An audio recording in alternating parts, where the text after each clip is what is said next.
একসময় দক্ষিণ পূর্ব এশিয়ার ছোট্ট দ্বীপ রাষ্ট্র সিঙ্গাপুর ছিল দারিদ্র্য, বেকারত্ব, অপরাধ এবং রাজনৈতিক অস্থিরতায় জর্জরিত একটি অঞ্চল।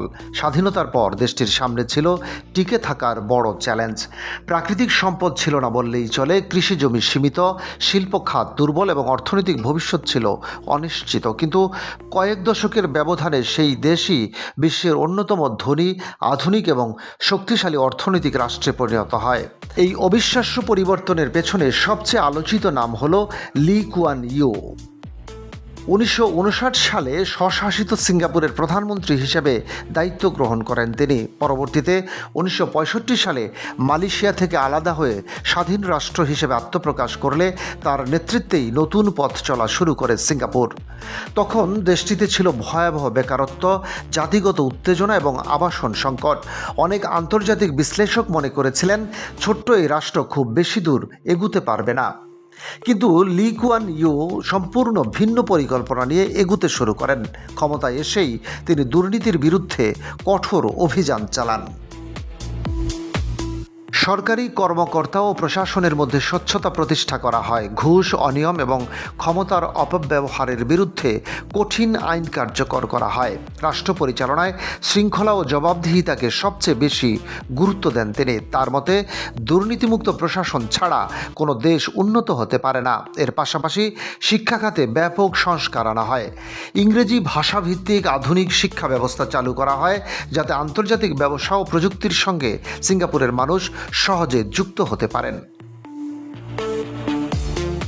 কারিগরি শিক্ষা ও দক্ষ জনশক্তি তৈরির উপর বিশেষ গুরুত্ব দেওয়া হয়। ফলে অল্প সময়ের মধ্যেই দেশটি দক্ষ শ্রমশক্তির কেন্দ্র হিসেবে পরিচিতি পেতে শুরু করে।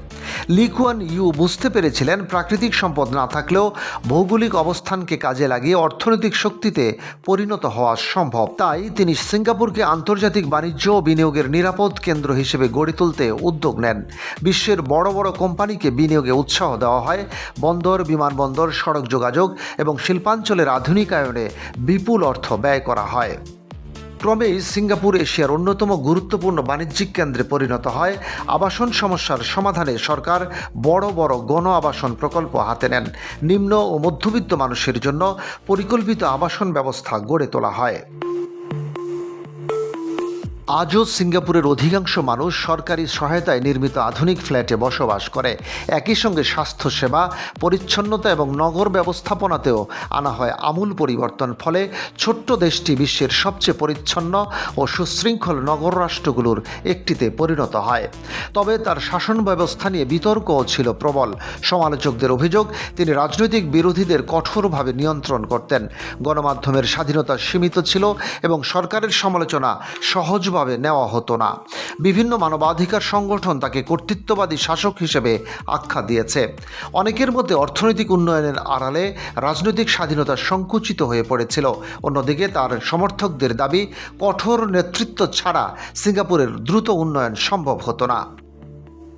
তাদের মতে শৃঙ্খলা, কঠোর আইন এবং দীর্ঘমেয়াদী পরিকল্পনার কারণেই দেশটি দুর্বল অর্থনীতি থেকে বৈশ্বিক শক্তিতে পরিণত হয়েছে। আজ বিশ্বের অন্যতম ব্যস্ত সমুদ্র বন্দর, শক্তিশালী ব্যাংকিং ব্যবস্থা এবং উন্নত প্রযুক্তি খাতের দেশ হিসেবে পরিচিত সিঙ্গাপুর। মাথাপিছু আয়ের দিক থেকেও দেশটি বিশ্বের শীর্ষ ধনী রাষ্ট্রগুলোর একটি।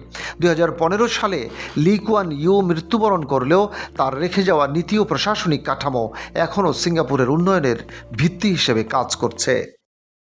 বিশ্ব রাজনীতিতে তিনি এক বিতর্কিত কিন্তু সফল নেতা হিসেবে স্মরণীয় হয়ে আছেন। কারো কাছে তিনি কঠোর স্বৈরশাসক, আবার কারো কাছে আধুনিক সিঙ্গাপুরের রূপকার। তবে একটি বিষয় নিয়ে খুব কম মানুষই দ্বিমত করেন, তার নেতৃত্বেই দরিদ্র ও অনিশ্চিত এক ছোট্ট দ্বীপ রাষ্ট্র আজ বিশ্বের সবচেয়ে সমৃদ্ধ দেশগুলোর কাতারে জায়গা করে নিয়েছে। ডেস্ক রিপোর্ট, বাংলাবাজার পত্রিকা।